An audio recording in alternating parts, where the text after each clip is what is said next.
Test of 20 questions plus 4 marks are given for every correct answer. अगर आप test में एक करेक्ट आंसर करते हैं तो आपको 4 मार्क्स मिलेंगे एंड -2 फॉर इनकरेक्ट आंसर। और अगर आपका कोई आंसर रॉन्ग हो जाता है तो आपको -2 मार्क्स आपके डिडक्ट हो जाएंगे, मतलब 2 मार्क्स कट जाएंगे।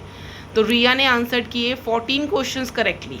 उसने 14 क्वेश्चन तो करेक्टली किए, बट आपको कुछ समझ में आ रहा होगा कि उसका स्कोर 14 के हिसाब से तो नहीं आने वाला, क्योंकि कुछ इनकरेक्ट भी हुए होंगे।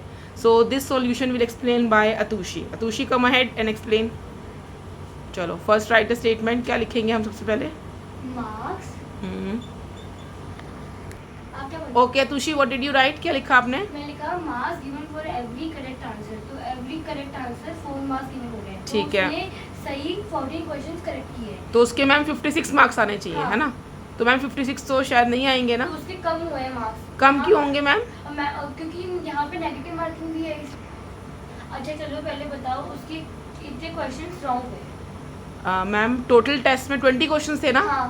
तो 40 अटेम्प्ट किए लेकिन ओह अच्छा, 6 गलत हो गए। तो हाँ। उसके मार्क्स कम होंगे उसमें से? कम होंगे। अच्छा ठीक है, तो कैसे पहले लिखेंगे? तो लेकिन हम पहले सबसे पहले सिर्फ लिखेंगे marks given for every incorrect answer. ठीक है, मतलब एक के कितने कटेंगे, है ना? एक का पता होना चाहिए तभी वो ज्यादा निकालते हैं। ठीक है, समझ गई मैं। ओके सो जैसे मैम हमने माइनस इनकरेक्ट के लिए किया था ना, हाँ।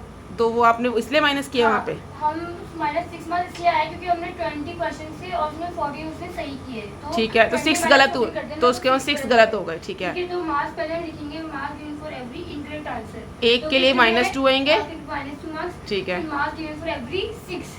ठीक है, 6 गलत हुए। हाँ 6 incorrect answer is equal to 6 multiply by -2। ठीक है, ठीक है जी, यस। फिर तो मतलब अब जो उसके मार्क्स आए हैं उसमें से हम 12 को हटा देंगे। ठीक है, ओके। तो मैम करके दिखाना टोटल स्कोर कैसे निकलेगा। हाँ। सो मैम फाइनली हमने 50 निकाल लिया। ठीक है, टोटल स्कोर हमने दोनों को जोड़ लिया, लेकिन प्लस माइनस माइनस हो गया। ठीक है, हो गया। मतलब उसके 44 मार्क्स आने आए चाहिए। हैं। ठीक है, thank you ma'am. Welcome. Ma'am अगर इसमें ऐसा भी हो सकता है ना कि कभी नंबर ऑफ क्वेश्चंस गिवन ना हो हमें, और तब हमें और क्या पूछे अब बताओ, और क्या पूछेंगे? जैसे अगर हमें क्वेश्चंस गिवन ना हो फिर हमसे पूछे कि उसके कितने क्वेश्चन करेक्ट हुए हैं, ऐसा भी? तो हम करेक्ट माइनस इनकरेक्ट क्वेश्चंस को करेंगे तो अब जाके वो तो मैम आप क्वेश्चन में एक्सप्लेन करोगे वो? हाँ। ठीक है, चलो।